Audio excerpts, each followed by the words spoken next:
All right, everyone, welcome to another edition of the Good Life Small Business Podcast. I'm your host, Brian Blakely, and I'm excited to be joined today by Grant Stahla of Stahla Services here in Lincoln. This is our first podcast outside of Kearney, so I'm excited about that. So Grant, thanks for joining us. Absolutely. Thanks for having me. Yeah, so let's get into it and get to know you a little bit more. What books are you reading or listening to right now?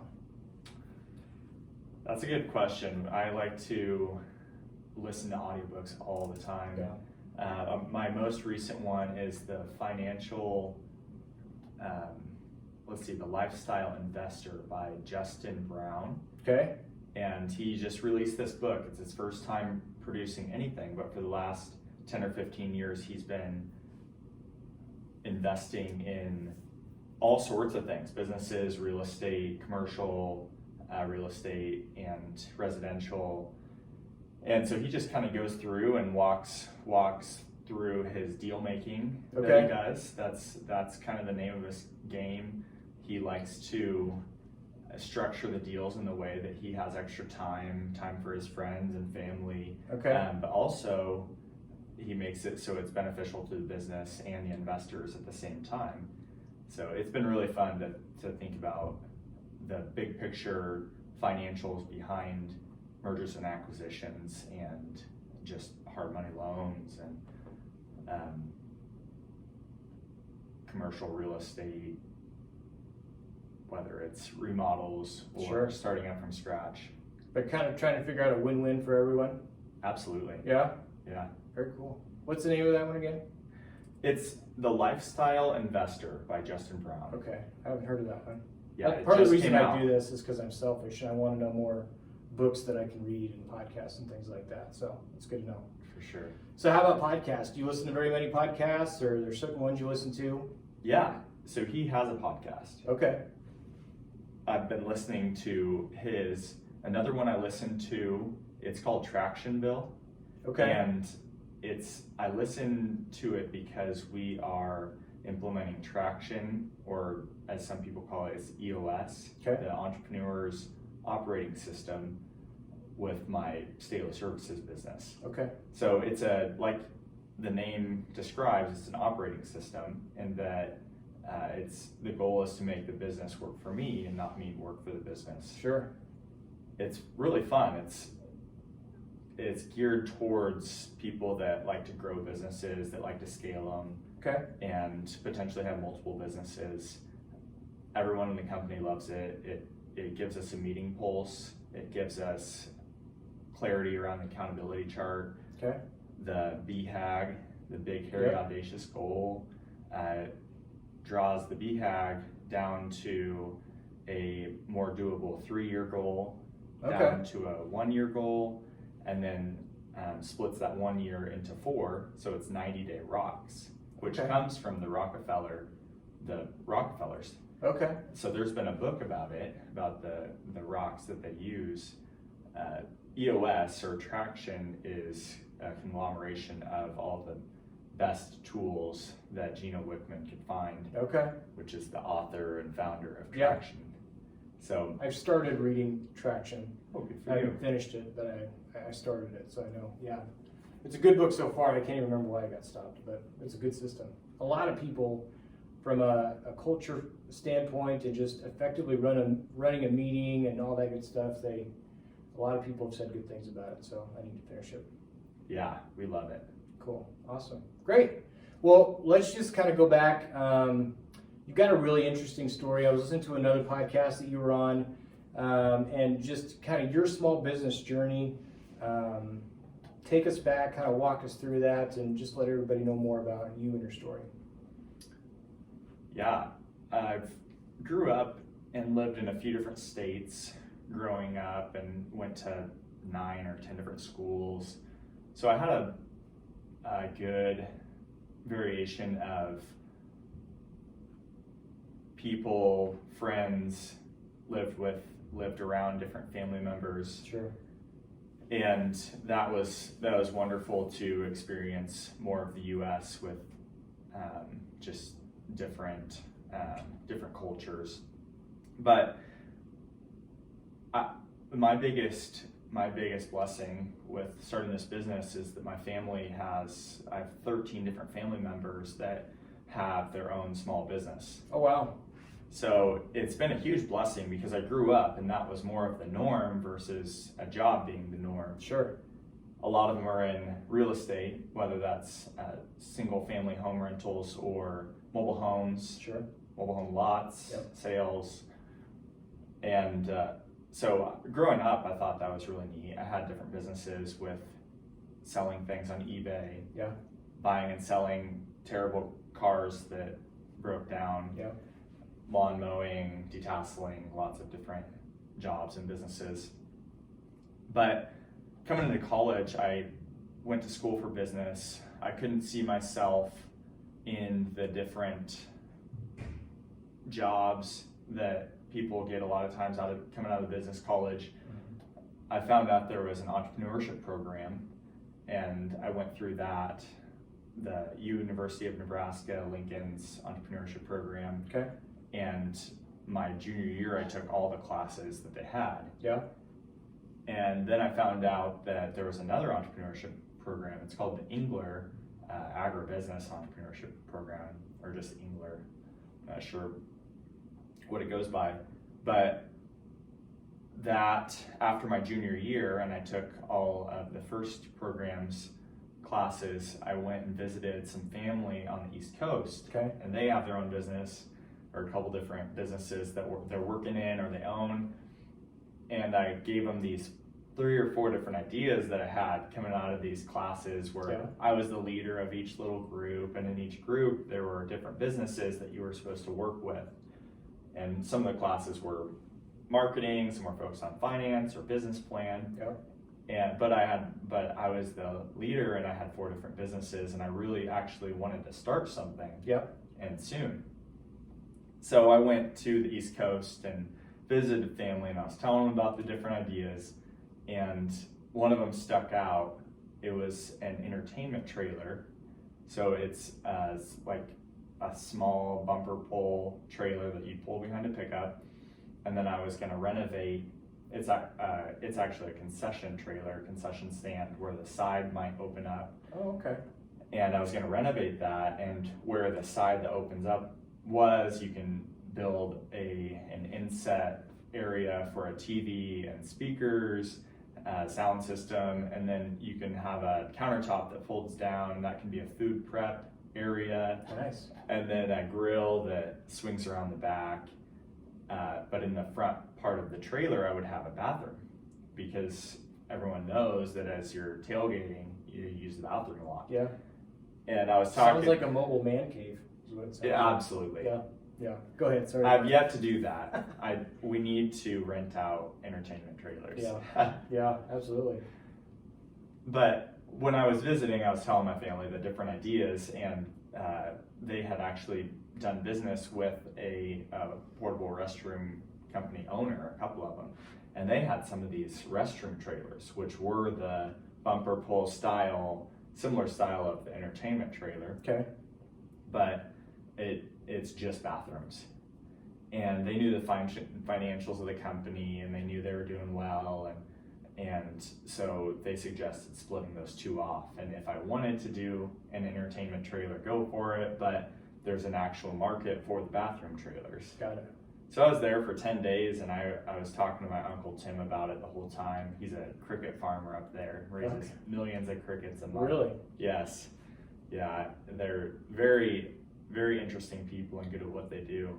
But we just really talked all about the idea, and at the last day, I turned to him and asked him, is there any reason why you think that I shouldn't go home and buy a trailer? Yeah.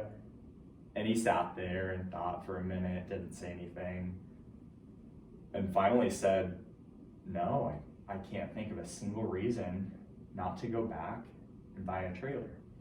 Now, these trailers were $20,000, $30,000 8 years ago, and for the smallest trailer from a lower end company. We couldn't think of a reason. So I went back and I talked to manufacturers. I built a website, I talked to as many people as I could, and I ended up buying a restroom trailer and starting the business.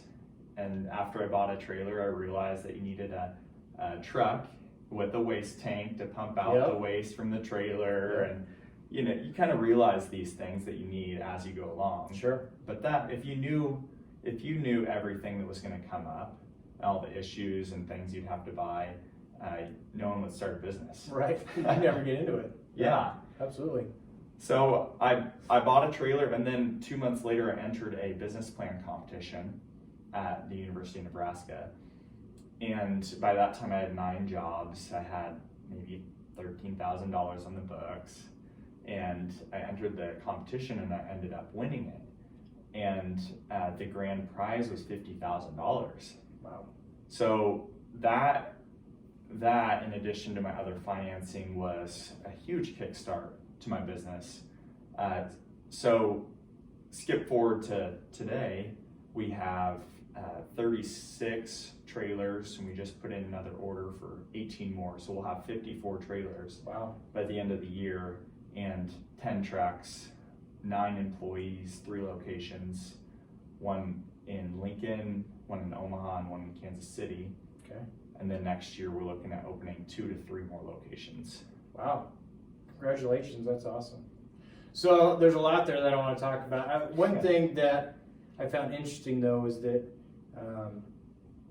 when you were talking about that contest you're in, when I was listening to the other podcast, you mentioned that you entered this and that actually having some revenue on the books and some experience and being able to show that you could make some money with this, that is really what propelled you to win that contest.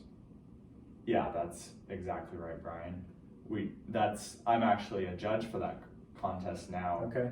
And it's really fun to see the 50 or so people, students, go through the process and bring their businesses, but inevitably the ones that win are the ones that have gone out and done a little bit of business. Doesn't have to be much, but just go out there and do some business, and that's the best way to get started. Yeah, absolutely. And once you probably already got that momentum, having those funds come in, you can start to plan more and be able to kind of move forward with what you want to do and realize, hey, I can really make this go. So that's awesome. That's awesome. What's your favorite part of being a small business owner? Because when did you win the contest? Was it earlier? March of 2014. Okay. So you've been at this for 6-7 years now. Yeah. What's your favorite part of this? Running the business? Yeah. I guess, and the other part of that is too, you didn't really know any different. I mean, there's a lot of people that they grow up and look at starting a business as a really risky proposition where maybe their parents always had a job where, they went to work and earned a salary or whatever it may be. But starting a small business is something that is scary to them. But you really didn't know any different. Like, that was the norm for you. So this is probably just, something you had planned on doing the whole time. Yeah, I would agree with you in that with my upbringing, I was encouraged to take my business future and my job into my own hands. Yeah. So that was an asset. Yeah. For me. I would say that some of my favorite parts about doing the business now is having flexibility to think and do deals. Yeah. And to take the business in different avenues. And that's why the financial or the lifestyle investor book by Justin and his podcast that I'm listening to has opened up another world of just understanding business is business. Yeah. It's similar across the board. The money is how people can keep score, but none of that happens without the rock star people that I have. Sure. The huge network of people that are mentors, that have invested in me, that care about me, bankers, Union Bank, Frontier Bank. So none of this happens without that. But I would say my favorite part has been just the ownership of taking the business in different ways. And then each time I do that, it stretches me to think of the new systems, to need to reach out to my lawyer and my banker and my accountant and friends, people that have done a certain move, maybe opened up a location in Denver like we're looking at, or maybe they're dealing with hiring issues like we are. So I would say that's the most enjoyable part. Very cool. Talk a little bit about, because you're growing, you said you're in 3 locations looking in Denver. Has the challenge of scaling, was that more than what you thought it would be as far as adding employees, adding trailers, adding different locations? Was that always the goal from day one, or has it been kind of gradual? And just kind of talk about maybe some of the growing pains that you've had to experience with scaling the business. That's a good question, because growing kills a lot of businesses. When you grow, especially in our industry, or if you have an asset heavy industry, you may have more revenue, but you're cash poor. So if you're taking a big leap and maybe growing for the first time, you don't necessarily realize how much cash those $1 million of restroom trailers are gonna need in excess of the loan. And so if you're taking a big first step in that direction and you don't know that cash flow or lack thereof can kill you. It's been good because each year we've gotten more trailers, and it's been a gradual thing. It hasn't been all at once. We've grown every year for the last 7 years. So I would say that's been helpful, but this last year is the first year that we grew by the amount that we did, and then next year we'll double that. Wow. In just overall scope, with people, with trailers, with our customers, and money spent, money in. So it's a whole new business. Each year, each time we grow, it's a whole new business. So I wouldn't do it if I didn't really enjoy it, if I didn't enjoy busting through the ceilings.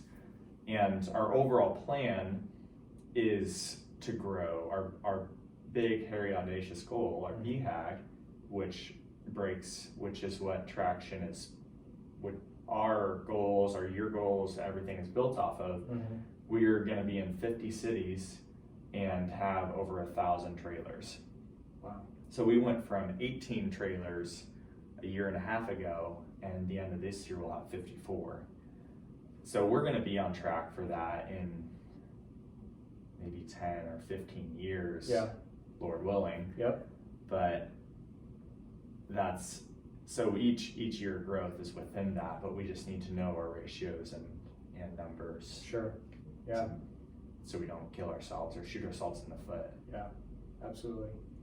Talk a little bit about maybe how your role has changed in your business. I heard you say that, you were willing to clean toilets, get your hands dirty, make repairs, things like that you could do in the beginning. I don't know if you're still doing that now. Maybe your role has completely changed where you're more of managing the locations and the trailers and things like that. But talk a little bit about how your role has matured or changed throughout these last 6-7 years. Good question, because that goes into what we were just talking about with scaling. It's something I've thought about a lot this year, the accountability chart. So my current roles, I am the visionary, which is typically the founder, maybe CEO. So I'm the visionary, and then I'm the integrator. So I'm the one that meets with each department under me on the leadership team. And then under the integrator, I'm in the marketing seat. Okay. There's other people in customer relations, people resources, operations, and finance. So we have 4 other seats on the leadership team. There's 5 total. Yep. And so big picture, my role as visionary is to lead the company, Sure. see the direction of the industry and the economy, and where we want to go with our next shops. I meet with the integrator, which is me, and integrator is more boots on the ground. They're meeting with finance, with PR, with people resources, Sure. with marketing, and then they're the ones casting the vision from the integrator or from the visionary down to each different department. Sure. Marketing, that role for us is it's online marketing and then visual branding with our trucks and professionalism with our employees and what they're wearing. But over the years, just as of last year, I backed out of operations. A year ago, we hired Caleb to be head of operations. So Okay. I have someone in charge of the booking of the trailers, or of the coordinating the logistics, what shop needs to deliver what trailer. Like we were talking about before Sure. the podcast started, we just delivered 2 restroom trailers in Colorado yesterday. And so Caleb had to go through and make sure logistic. He's the one coming in Sunday, working all day Sunday to get those ready and pulling the trailers out. And even though, and he's managing his people, the operations people, and there's shop heads under him, and then there's operations techs. Yep. So we have 3 different shops, and they'll all have shop heads, and then they'll work with 1 or 2 other people, operations wise, to fulfill all the trailer work. But one of our core values is humility. With that, we're all toilet scrubbers is my tagline with that. What I mean though is that within our role, we're gonna do the responsibilities that are maybe a humble responsibility. Yeah. As visionary, I'm gonna be the one thinking at 8 or 9 p.m. at night about the direction of the company, or read those extra articles, or talk to those people, and do really work hard for the benefit of the company. I love scrubbing toilets and fixing things and delivering trailers, so I'll never give that up every so often. But that's not my role anymore. Right. And I think it's important. The reason I ask, and your answer is great, because I think that as a small business owner, you start out doing the business, getting good at your trade, your craft, whatever it is, and it's hard to give that up sometimes. Where I'm kind of in that I find myself in that position too, where you're really in the nitty gritty of the day to day, and for your business to grow, at some point you kind of have to take a step back and be the visionary. Like I said, that's a great word. You have to be the visionary and see what the future holds, empower the people that you've hired, let them grow and become passionate about it. And but it's not always easy to do. So I think that part of your story is really cool. So yeah. Okay, so what part of your business do you wish you were better at?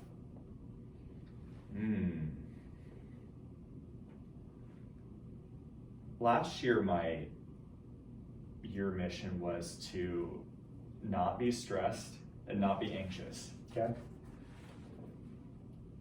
I made that my goal last year, because as we're looking at growing and busting through ceilings, there's always going to be challenging circumstances, and there's always going to be heartache and trouble. And I want to be someone that doesn't stress about the trouble when it comes up. I want to be really good at dealing with tough situations. So that's my challenge to myself, is continue to grow in that. I think 4% of the way there. Yeah.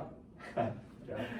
So I would say that that's it. As long as I can deal with these hard situations in a good way, in a sustainable way, which I lean on my faith, with being in the Word and prayer, meeting with good people, meeting with other business owners, having great vendors that I can lean on, having great employees that I can lean on. Yeah. But within myself, there's certain things that only I can deal with. Sure. So I would say that that's something that as soon as I conquer, which I don't think it'll ever be conquered, but as soon as I conquer that stress and anxiety when the really tough new situations come up, I think that's gonna be key. Yeah, absolutely. And I think that your employees, your staff, the people that work with you, they see that too. I mean, they see how you handle stressful situations and realize that, if they make a mistake, it's not the end of the world. It may be something that we can learn from, we can move on. It's not the end of the world. Grant's not going to blow his top, type of deal where,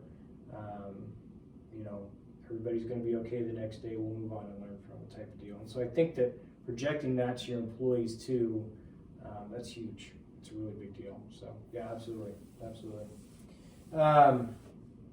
So when you got into it, when you left the East Coast and you were coming back and you were going to buy your first trailer, is all of this what you thought it would be? Did you have any idea that it would turn into this? No. Short answer, no. Short answer, no.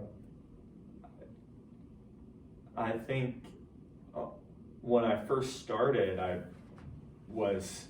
always start frugal. I always start thinking that, I'm just gonna take this one trailer that I'm buying and I'm gonna go around with my one truck and do these jobs myself and just be conservative and frugal, and I'm gonna pay it off. Sure. And then maybe I'll buy another one.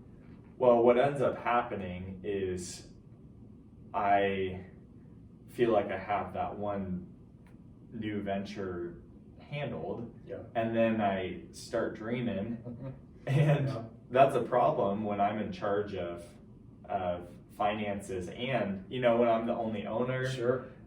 Because I'm just a dreamer and a go-getter and serial entrepreneur, yeah. And I enjoy it. It's fun, and I want to be able to deal with stress well. So when I want to make it fun. Yeah.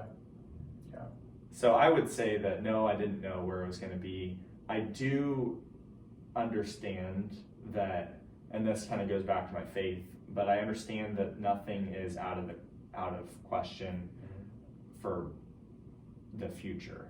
But I think can be said for everyone. Yeah. I think there's a lot of flexibility with everyone's future, and you never know what's going to happen. I don't try to have the future within a box because I don't want to deal with the disappointment of when it doesn't happen. But so far there's been an aggressive trajectory all the time, but who knows what the future holds. Yeah, very cool. So we're a little bit over a year with the pandemic. Talk a little bit about your business model, kind of what your customer niche is, and with that, kind of what the last little over a year has been like for you and your business, decisions that you had to make, and maybe even some decisions that you had been holding off on that because of the pandemic that maybe you had to implement, and that going forward you're like, we probably should have done that sooner. That actually works out good for us. An innovation or maybe something that you changed about your business through the last year. A lot of ways we could go with that. Yeah. We have a great team, like I've talked about before. Mike Sheffer, Caleb Groove, Deborah Hutzel on the leadership team, and our ops guys are phenomenal. Last year, we spent a lot of the year with our extra time that we had because of COVID. we spent our time working on the development of the leadership team, development of the business, building a strong foundation so that this year we could just take off. Last year was going to be a record-breaking year. We still grew last year. We still beat out the previous year, which is wonderful. But all of our events dropped off. Yeah. So last year we were 90% commercial jobs, which, like we were talking about before the podcast, include the retail stores like Walmart or Sam's Club or Target. It includes McDonald's and Chick-fil-A, AutoZone. Some of our customers, so when they remodel their stores, we're there with a trailer, with a bathroom trailer to support their employees and their customers. But 10% of last year's business was events. So that gave us a lot of time with, I grew our team last year. We tripled in size last year, which was a great time to do it, right before the pandemic. Sure. And so we used that time and energy that we had available to us just to build a great foundation. That's, as we thought it would, that's coming into play this year. We're busy this year, and we'll continue to be busy. And I would just say with COVID, we're at COVID testing facilities, so there are some tents set up in parking lots where there's nurses and testers there, where we have trailers there to support them and the people going through. I would say overall the business is probably hurt a little bit from COVID, but we're pretty close to normal. Last year we were hurt quite a bit because of COVID, so it was just a year where we needed to be flexible and we needed to survive so we could thrive. Sure. That was the slogan last year, was survive so we can thrive. We knew we were in survival mode. So we're spending the first 6 months of this year recuperating from last year and paying down debt, but we should come out of this year in a strong financial position, but we will have to recover from last year. Are you seeing an uptick in, as far as like private parties and things like that, more on not necessarily the commercial side but the private side? Are you seeing an uptick in calls and inquiries about the trailers for that, or is it still kind of the unknown? We don't know if we're going to be able to do things quite yet. I think that it's similar to 2019. I would say right now is similar to normal. But that being said, in 2020, a lot of people postponed their weddings for this year. Got it. So really it's not normal because it has last year's events included. But I think in 2022, we should be back to normal, or close to it. Got it. Okay. Good. Glad to hear that. Okay, 2 more questions. First one, if you were to go back and you're on the plane ride with yourself, coming back from the East Coast, what advice, if any, would you give yourself? I was thinking about this a little bit earlier today. I think that I would go out and make the mentorship connections earlier. I would make sure to reach out to people that are older and wiser and have run businesses and still still have a great family life and still have good friendships but have scaled, and that's some of the people that are my mentors. I've also just incredible people that are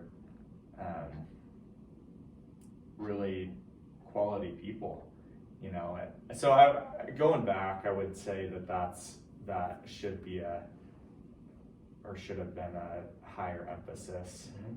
But now I'm certainly prioritizing.